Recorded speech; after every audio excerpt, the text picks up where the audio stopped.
As we respond to what we've heard, we want to consider the gods that we've allowed to exist alongside or even ahead of God. To do this, I invite you to grab something to write with and something to write on. For this experience, you'll want to use real paper, not just a notes app on your phone. If you're watching with other people, be sure to give each other some privacy for this exercise. If you need a moment to grab some paper and pencils, pause the video now to do that.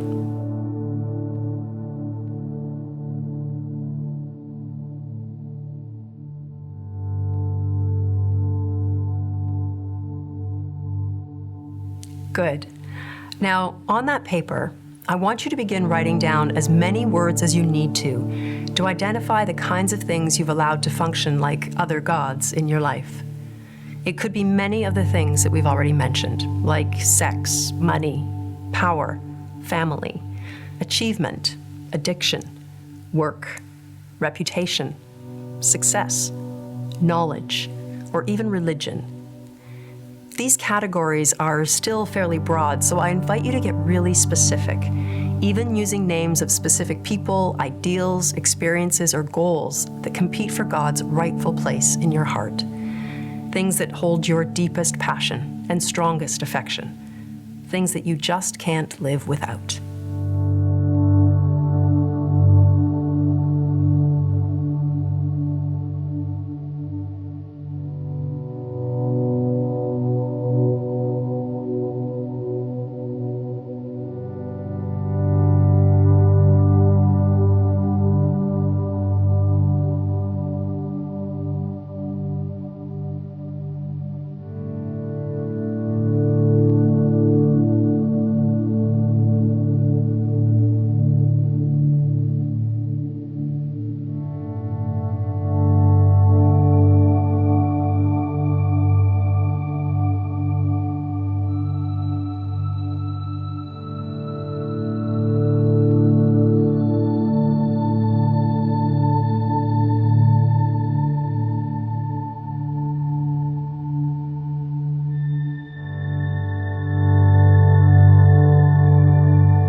One word you might want to consider writing down is your own name, or just the word me.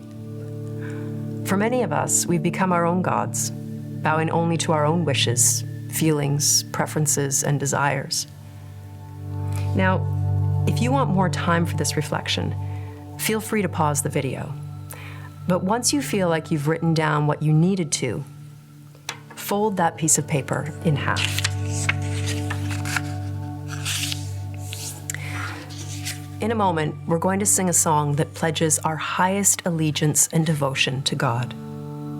And as we sing that song, I invite you to practically demonstrate your desire to lay down all the other so-called gods that you wrote down by ripping the paper you wrote on into several pieces. If possible, destroy the paper to the degree that you wouldn't be able to tape it back together.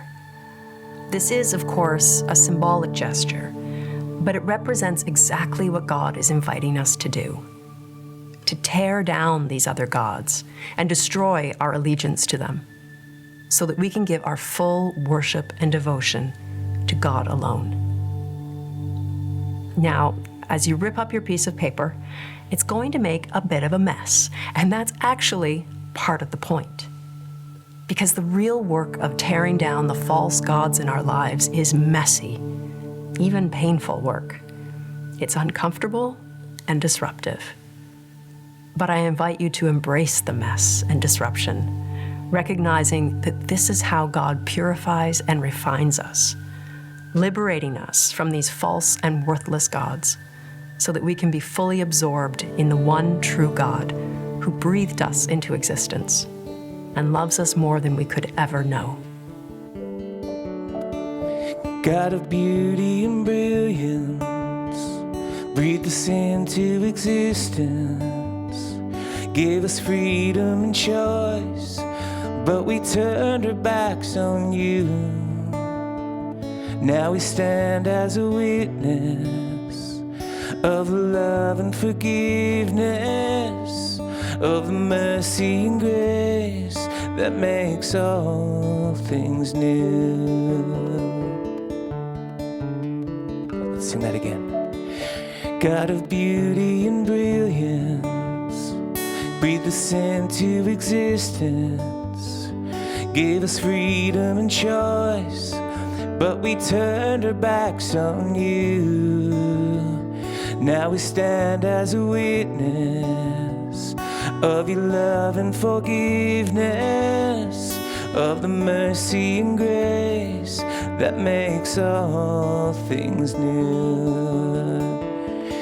And we will have no other gods, we will serve no other cause than to see your kingdom come in us.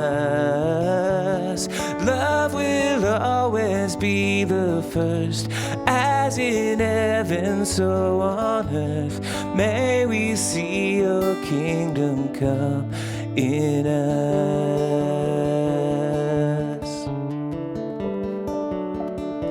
We will tear down our idols, there'll be no other rivals to the place in our hearts that's reserved for you alone.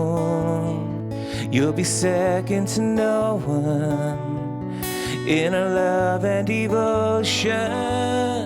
Upon the praise of our hearts, you will be enthroned. And we will have no other gods, we will serve no other cause than to see your kingdom come in us.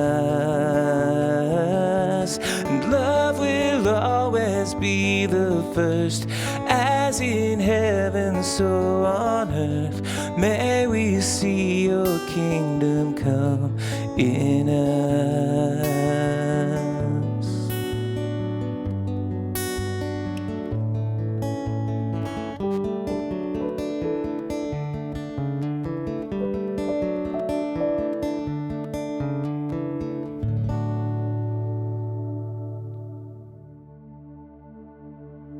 God, there is no one like you, no one above or beside you, no one else deserving of our highest love, worship, and devotion. We've shredded these rivals to your exclusive authority in our lives. And though we know they have no real power, we know they will rise again to compete for our focus and attention. Help us to shred them daily, as many times as it takes, until we are fully yours and yours alone. Amen.